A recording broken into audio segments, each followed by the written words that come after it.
غلط فہمی نمبر 5، چوتھی غلط فہمی، 10 پوائنٹ چوتھی غلط فہمی میں تھے، وہ ہر پوائنٹ الگ سے غلط فہمی ہے، یعنی اس میں 10 غلط فہمی الگ سے آ گئی ہیں چوتھی غلط فہمی میں۔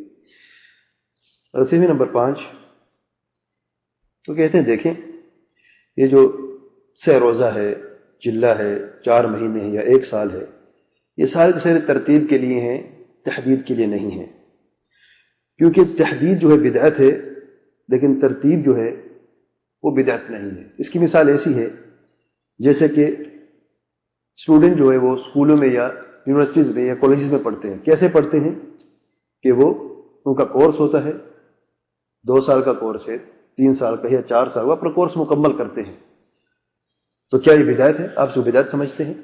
اگر وہ بدعت نہیں تو پھر ہمارا طریقہ کیوں بدعت ہے؟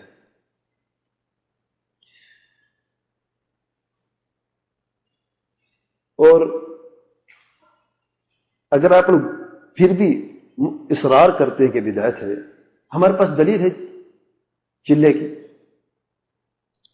ان میں سے بعض روایات میں آیا ہے کہ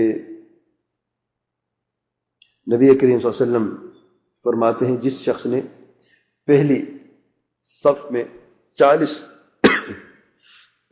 40 دن نماز پڑھی وہ 2 چیزوں سے بری ہو جاتا ہے، لکھ دی جاتی برات۔ کس چیز سے؟ النفاق، برات من النفاق، وہ نفاق سے بری، جو 40 دن شخص پہلی با جماعت نماز پڑھتا ہے، 40 دن با جماعت نماز پڑھتا ہے تو اللہ تعالیٰ اسے برات دے دیتا ہے۔ تو یہ 40 دن کی دلیل ہے۔ اور پھر نبی کو نبوت 40 سال میں ملتی ہے، سن رشد جو ہے وہ 40 سال ہے۔ موسیٰ علیہ الصلوۃ والسلام کا جو اللہ نے وعدہ کیا تھا برکات 40 دن کی تھی، 40 تھی۔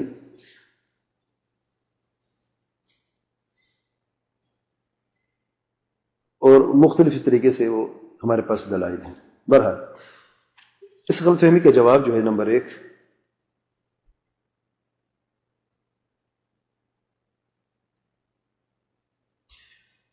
میں ایک سوال کرتا ہوں، یہ بار بار بات ریپیٹ ہو رہی کیونکہ الگ سے غلط فہمی ہے، اس کا تعلق پچھلے سے بھی ہے۔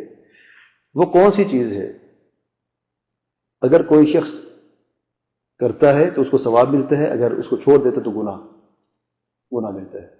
جیسے کہتے ہیں فرض نماز ہے، آپ پڑھتے ہیں فرض نماز جو ہے تو آپ کو ثواب ملتا ہے، نہیں پڑھتے تو گناہ ہے۔ آپ لوگ 6 روزہ ہے یا چلہ ہے یا 40 دن یا 1 سال ہے یا جو بھی طریقہ ہے آپ کا، آپ مثال دیتے ہیں اسکول میں یا کالجز کی، زمین آسمان کا فرق ہے۔ میں اگر اسکول میں داخلہ لیتا ہوں اور پھر اسے چھوڑ دیتا ہوں، گناہ ہے کوئی؟ کیا خیال ہے؟ لیکن مجال ہے چلے کے لیے جائیں اور 20 دن بعد واپس آئیں، بڑی مصیبت فری ہو جائے گی، جائز نہیں ہے، مصیبت آئے گی، 20 قصے سنائیں گے، ڈرائیں گے کہ انسان سوچتا ہے یار واقعی کوئی مصیبت آ جائے گی تو مطلب یہ ہے کہ میں بس پھنس گیا ہوں، پورا کروں میں کسی طریقے سے۔ تو کہاں پر آپ اسکول میں داخلہ لیتے ہیں، پھر اسکول کو چھوڑ کے دوسرے میں چلے جاتے، چھوڑ دیتے، آپ کی مرضی ہے، کوئی گناہ نہیں، اور کہاں یہ آپ کا طریقہ جو ہے جس کے متعلق آپ کہتے ہیں یہ صرف ترتیب ہے، تحدید نہیں ہے، اس میں کوئی قید نہیں ہے، اور کہاں آپ لوگوں کو یہ ڈرانا۔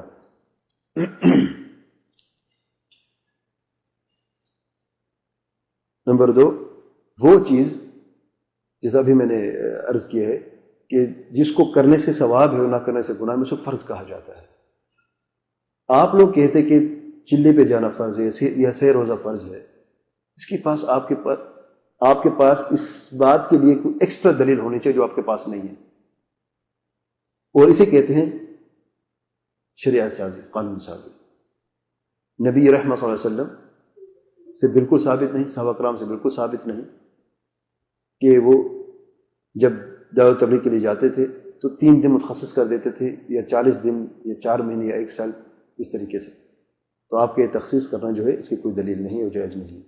رہ گئی بات 40 کی جو آپ دلائل پیش کرتے ہیں، نمبر 4،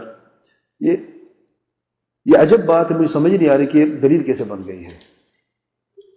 میں جانتا ہوں آپ لوگ بھی جانتے کہ دلیل نہیں ہے، لیکن آپ کو کہتے ہیں ڈوبنے والوں کو تنکے کے سہارے کی ضرورت پڑتی ہے۔ آپ لوگوں نے پتہ نہیں احادیث دیکھی، ہسٹری دیکھی، پھر کہیں سے 40 لفظ آپ کو نظر آ گیا ہے اور آپ لوگوں نے اسے دلیل بنا دیا کہ چلو ہمارے پاس کچھ ہے تو صحیح۔ میں پھر سے عرض کرتا ہوں کہ دیکھیں جاہل بیچارے جو ہے نا وہ تو آپ کی بات سے سیٹسفائی ہو سکتے ہیں، ارے 40 کا ذکر آ گیا ہے نا بس کافی ہے، 40 نمبر ہی مبارک ہے۔ دوسرے لفظوں میں کس نے کہا 40 نمبر مبارک ہے بھائی؟ اگر 40 کا لفظ ان چیزوں میں آیا ہے، بعض روایات میں ہے، تو وہ اللہ تعالیٰ کی حکمت ہے۔ لیکن اللہ تعالیٰ کی حکمت کو چھوڑ کر اس حکمت میں سے کوئی حکم شرعی نکال لینا اپنی طرف سے، یہ شرعاً جائز نہیں ہے۔